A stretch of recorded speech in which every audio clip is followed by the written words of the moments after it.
I have to do this because this is not I'm speaking.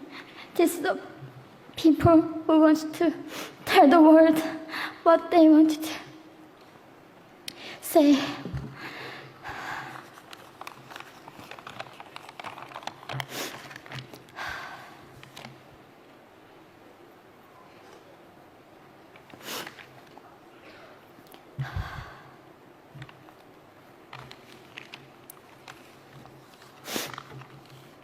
North Korea is an unimaginable country.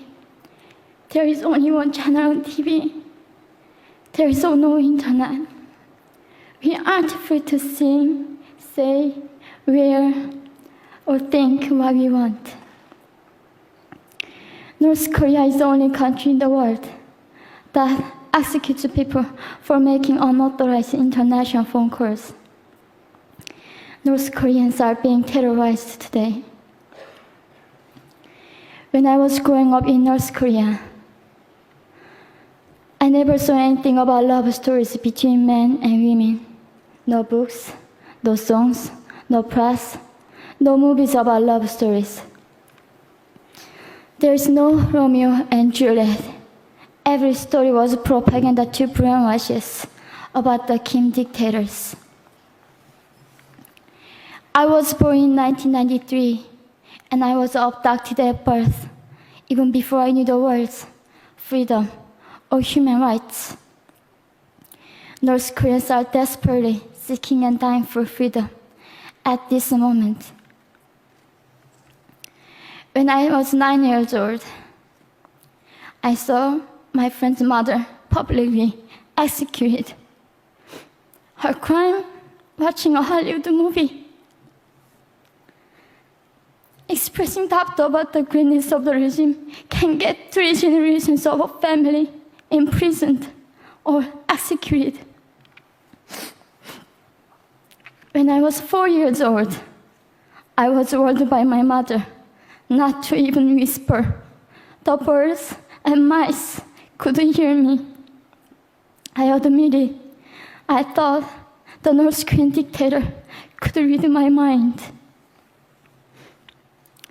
My father died in China after we escaped North Korea. And I had to bury him at 3 a.m. in secret. I was 14 years old. I couldn't even cry. I was afraid to be sent back to North Korea. The day I escaped North Korea, I saw my mother raped. The rapist was a Chinese broker. He targeted me. I was 13 years old. There is a saying in North Korea, women are weak, but mothers are strong. My mother allowed herself to be raped in order to protect me. North Korean refugees, about 300,000, are vulnerable in China. 70% of North Korean and teenage girls are being victimized, sometimes sold for as little as $200. We walked across the Gobi Desert, following a compass.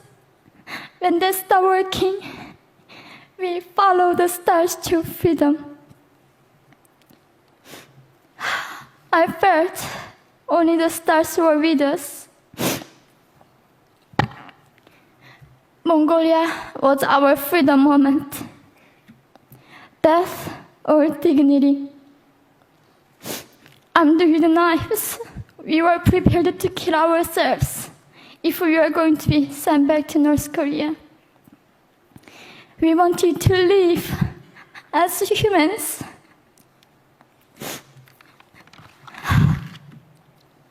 People often ask me, how can we help North Koreans? There are many ways, but I would like to mention 3 for now.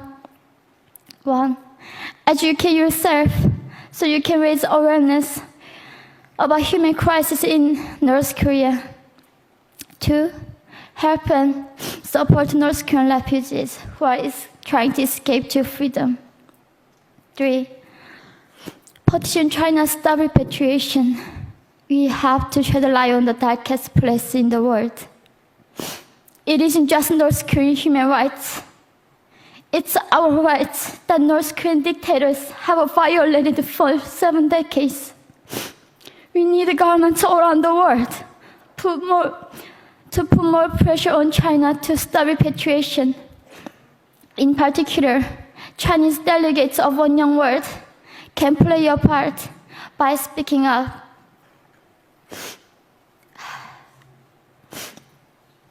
North Korea is indescribable. No humans deserve to be oppressed just because of their birthplace.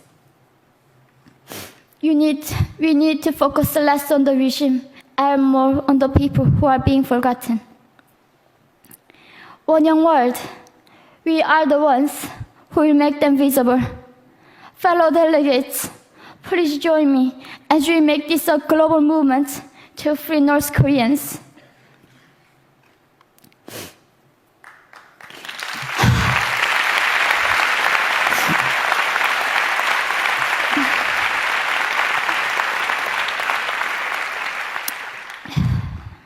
When I was crossing the Gobi Desert, scared of dying, I thought nobody in this world cared.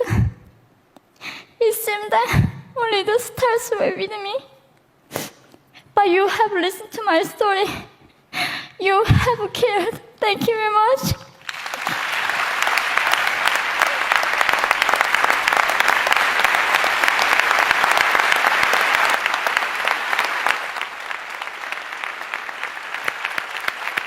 We're not going to go to the floor. Can you get